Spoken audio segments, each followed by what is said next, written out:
Guarantee ಯೋಜನೆಗಳಿಗೆ SC ST ಹಣವನ್ನು ಬಳಕೆ ಮಾಡಿದ ವಿಚಾರಕ್ಕೆ ಸಂಬಂಧಪಟ್ಟಂತೆ ಬಿಜೆಪಿ ಪ್ರಶ್ನೆ ಮಾಡಿದೆ. ಗ್ಯಾರಂಟಿ ಯೋಜನೆಗಳಿಗೆ ಎಸ್ಸಿ ಎಸ್ಟಿ ಹಣ ಬಳಕೆ ವಿಚಾರ ಸಮಾಜ ಕಲ್ಯಾಣ ಸಚಿವರಿಗೆ ಬಿಜೆಪಿ ಶಾಸಕರು ಕ್ಲಾಸ್ ತೆಗೆದುಕೊಂಡಿದ್ದಾರೆ. ಸದನದಲ್ಲಿ ಎಚ್.ಸಿ. ಮಹದೇವ್ ಪಾರಿಗೆ ಶಾಸಕರು ಕ್ಲಾಸ್ ತೆಗೆದುಕೊಂಡಿದ್ದಾರೆ, ಪ್ರಶ್ನೆ ಮಾಡಿದ್ದಾರೆ. ನಿಮ್ಮಿಂದಲೇ ಆ ಸಮಾಜಕ್ಕೆ ಅನ್ಯಾಯ ಅಂತ ಹೇಳಿ ಬಿಜೆಪಿ ಇಲ್ಲಿ ಪ್ರಶ್ನೆ ಮಾಡಿದೆ. ಸುರೇಶ್ ಗೌಡ, ಜೆಡಿಎಸ್ ಸುರೇಶ್ ಬಾಬು ಕೂಡ ಈ ಸಂದರ್ಭದಲ್ಲಿ ಪ್ರಶ್ನೆ ಮಾಡಿದ್ದಾರೆ.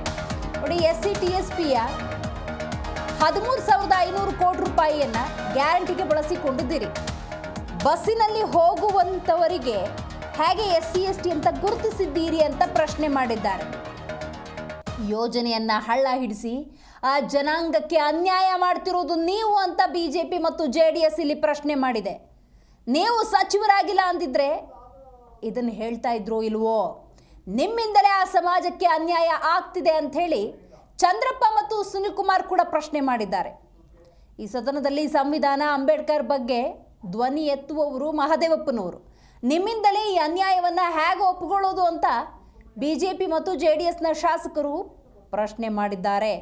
ಆರಗ ಜ್ಞಾನೇಂದ್ರ ಕೂಡ ಇದ್ರ ಬಗ್ಗೆ ಮಾತಾಡಿದ್ದಾರೆ. ನೋಡಿ, ಸಂವಿಧಾನದ ಬಗ್ಗೆ ಮಾತಾಡೋರು ಅವರೇ ಈ ಥರ ಹಣವನ್ನು ಡೈವರ್ಟ್ ಮಾಡಿಬಿಟ್ರೆ ಹೆಂಗೆ ಅಂತ ಪ್ರಶ್ನೆ ಮಾಡಿದ್ದಾರೆ.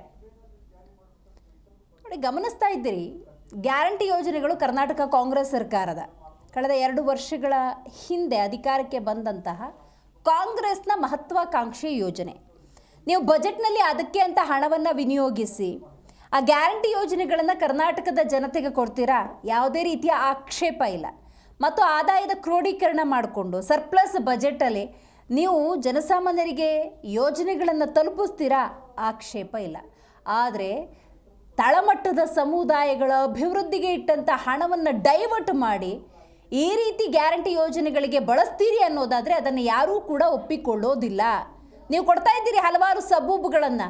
ಈ ಗ್ಯಾರಂಟಿ ಯೋಜನೆಗಳ ಮೂಲಕ ಅದೇ SC/ST ಜನಾಂಗದವರು ಕೂಡ ಯೋಜನೆಯನ್ನು ಪಡೆದುಕೊಳ್ತಿದ್ದಾರೆ ಅಂತ ಅದನ್ನು ಒಪ್ಪಿಕೊಳ್ಳುವಂಥ ಸ್ಥಿತಿಯಲ್ಲಿ ಯಾವ ಸಮುದಾಯವೂ ಇಲ್ಲ, ಯಾವ ಪ್ರತಿಪಕ್ಷವೂ ಇಲ್ಲ.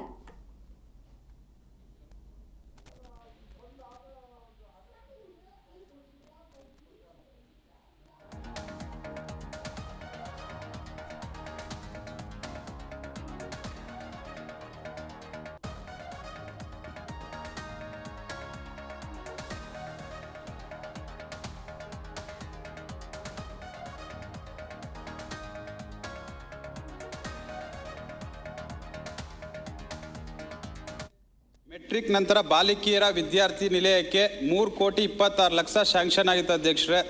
ಅದರಲ್ಲಿ ಜಾಗದ ಸಮಸ್ಯೆ ಇತ್ತು. ನಾವು ಬದಲಿ ನಿವೇಶನಕ್ಕೆ ಪ್ರಯತ್ನ ಪಟ್ಟು ಬದಲಿ ನಿವೇಶನ ಸಿಕ್ಕಲಿಲ್ಲ.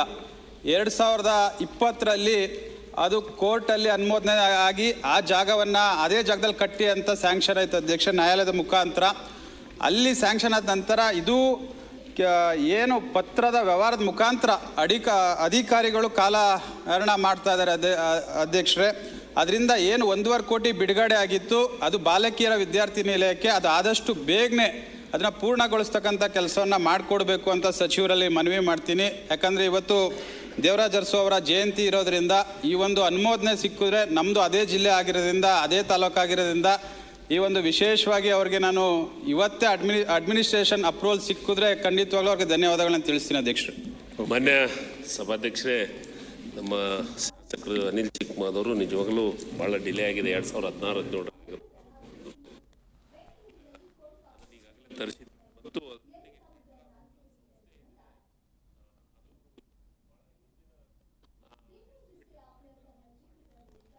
ಅದಕ್ಕೆ ಈಗಿನ ಒಂದು ಹಾಸ್ಟೆಲ್ಗೆ 5 ಕೋಟಿ ಹಂಗೆ ನಾವು ಎಸ್ಟಿಮೇಟ್ ಮಾಡಿದ್ವಿ.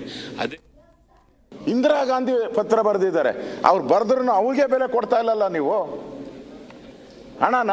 ಈ ಗ್ಯಾರಂಟಿ ಏನೋ ನೀವು ಮಾಡಿ 100 ಗ್ಯಾರಂಟಿ ಮಾಡಿ ನಮ್ಗೇನು ಸಂಬಂಧ ಇಲ್ಲ. ನೀವು ಗ್ಯಾರಂಟಿ ಎಲ್ಲ ವಾರಂಟಿನೂ ಇಲ್ದಂಗೆ ಆಗ್ಬಿಟ್ಟವೆ. ಅದು ಬೇಡ, ಅದು ಬೇರೆ ಪ್ರಶ್ನೆ. ಈ ದಲಿತರ ಅಮೌಂಟ್ನ ನುಂಗಕ್ಕೆ ಎಷ್ಟು ಧೈರ್ಯ ನಿಮಗೆ? ದಲಿತರ ಅಮೌಂಟ್ನ ನುಂಗಕ್ಕೆ ಎಷ್ಟು ಧೈರ್ಯ ನಿಮಗೆ? ಬೇರೆಯವ್ರು ನುಂಗಿದ್ರೆ ಬಿಡ್ತಾ ಇದ್ದೀರಾ ನೀವು? ಮಂತ್ರಿಗಳು ಅನ್ಯಾಯ ಅಲ್ವಾ? ಉತ್ತರ ಕೊಡಿ. ಅಲ್ಲಲ್ಲ ಚಂದ್ರಪ್ಪ ಏನು ಹೇಳಿಕ್ಕಿದ್ರೆ ಹೇಳ್ಬಿಟ್ಟಿದ್ದೀನಪ್ಪ. ಅಲ್ಲ ಮತ್ತೆ ಈಗ ಹೇಳಿಬಿಡಿ ಚಂದ್ರಪ್ಪ ಅವರು. ಏನು ಚಂದ್ರಪ್ಪ ಏನೇನು ಹೇಳ್ಬೇಕು? ಒಟ್ಟಿಗೆ ಉತ್ತರ ಕೊಡ್ತಾರೆ. ಈಗ ಮಾನ್ಯ ಸಭಾಧ್ಯಕ್ಷರೇ, ವಿರೋಧ ಪಕ್ಷದ ನಾಯಕರಿಂದ ಹಿಡಿದು ಎಲ್ಲ ಮಾನ್ಯ ಸದಸ್ಯರು ಗ್ಯಾರಂಟಿ ಹಣನ SC ಹಣನ ಡೈವರ್ಟ್ ಮಾಡ್ತಾ ಇದ್ದೀರಿ, ನುಂಗಾಕ್ ಕೊಡ್ತಾ ಇದ್ದೀರಿ ಗ್ಯಾರಂಟಿಗೆ ಅಂತ ಹೇಳ್ತಾರೆ. ಅದು ಈ SCP ಹಣನ ಡೈರೆಕ್ಟ್ ಮಾಡ್ತಿದ್ದದ್ದು ಆ ಕಾಯ್ದೆನಲ್ಲಿದ್ದಂಥ 7D ಡೀಮ್ಡ್ ಎಕ್ಸ್ಪೆಂಡಿಚರ್ ಅಂತ ಒಂದು ಪ್ರಾವಿಷನ್ ಇತ್ತು. Under section 7A, B, C, D deemed expenditure ಅಂದರೆ ಇಲ್ಲಿ ಕೆಲಸ ಮಾಡೋದು, ಅಭಿವೃದ್ಧಿನ ಅದು ಹಣ ಹಾಕೋದು, ಅಲ್ಲಿ ದಲಿತರು ಇದ್ದಾರೋ ಇಲ್ವೋ ಅಲ್ಲಿಗೆ ಹಣ ಖರ್ಚು ಮಾಡಿಬಿಡೋದು. ಆ ರೀತಿ ಅದನ್ನು ಡೀಮ್ಡ್ ಎಕ್ಸ್ಪೆಂಡಿಚರ್ ಮಾಡಿ ಇವ್ರದ್ದೇ ಸರ್ಕಾರ ಇದ್ದಾಗ 8,000 ಕೋಟಿ ರೂಪಾಯಿನ during Covid time and other time 8,000 rupees worth 8,000 crores were shown as deemed expenditure. ನಾವು ಬಂದಮೇಲೆ ಇದನ್ನೆಲ್ಲ ಅಧ್ಯಯನ ಮಾಡಿ ಇದು ಹೇಳಿದ ಮೇಲೆ we removed 7D from the act. We removed 7D from the act. 8,000 crore deemed expenditure ಅಂತ ಇವರಿದ್ದಾಗಿರು. ಕಾಂಗ್ರೆಸ್ ಸರ್ಕಾರ ಇದ್ರಿಗೂ ಸುಮಾರು 4,000ಕ್ಕೂ ಹೆಚ್ಚು ಸಾವಿರ ಕೋಟಿನ ಡೀಮ್ಡ್ ಎಕ್ಸ್ಪೆಂಡಿಚರ್ ಅಂತ ಬಳಸಿದರು. ಸೊ ಇದು ದುರ್ಬಳಕೆ ಆಗ್ತಾಯಿದೆ ಇವ್ರು ದಲಿತರ ಹೆಸಲಿ ಅಂತೇಳಿ ವಿ ರಿಮೂವ್ ದ 7D. ಈಗ 7C ಇದೆ under the act.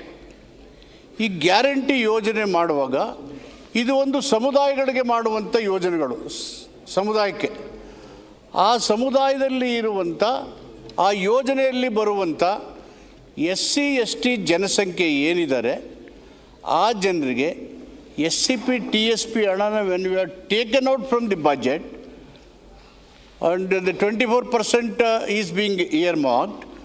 Out of this money must go to the beneficiary of a common schemes where the SC ST's beneficiaries are belonging. ಇದನ್ನು ಡೈವರ್ಟ್ ಮಾಡೋದು ಅಂಡರ್ಸ್ಟುಡ್. ಜನರಲ್ ಸ್ಕೀಮ್ ಮಾಡುವಾಗ, ಸಮುದಾಯದ ಯೋಜನೆಯನ್ನು ಮಾಡುವಾಗ, scheme ಮಾಡುವಾಗ ಆ ಯೋಜನೆಯಲ್ಲಿ ಬರುವಂಥ SC ST ಫಲಾನುಭವಿಗಳೇನಿದ್ದಾರೆ ಆ ಫಲಾನುಭವಿಗಳಿಗೆ ಅಷ್ಟೇ ಈ ಹಣನ ಯಾಕೆಂದರೆ SCP TSP ಜನಸಂಖ್ಯೆಗೆ ಅನುಗುಣವಾಗಿ ಯೋಜನಾ ಗಾತ್ರದ ಹಣವನ್ನು ಪ್ರತ್ಯೇಕವಾಗಿ ತೆಗೆದಿಟ್ಟಿದ್ದೀವಿ. ಸೊ ಈ ಹಣನ ಅಲ್ಲಿಗೆ ಬಳಸೋದ್ರಿಂದ ಇದು ಮಿಸ್ಯೂಸ್ ಆಗಲಿ, ಡೈವರ್ಟ್ ಆಗಲಿ ಅಥವಾ ಅನ್ಯಾಯ ಮಾಡತಕ್ಕಂಥ ಪ್ರಶ್ನೆ ಬರೋದಿಲ್ಲ. Because time and again they are raising the issue. But ಈಗ ನೀವು ಬೇರೆ ಬೇರೆ ರಾಜ್ಯಗಳಲ್ಲಿ ಈ ಕಾಯ್ದೆ ಇಲ್ಲ, ಇಷ್ಟು ಹಣ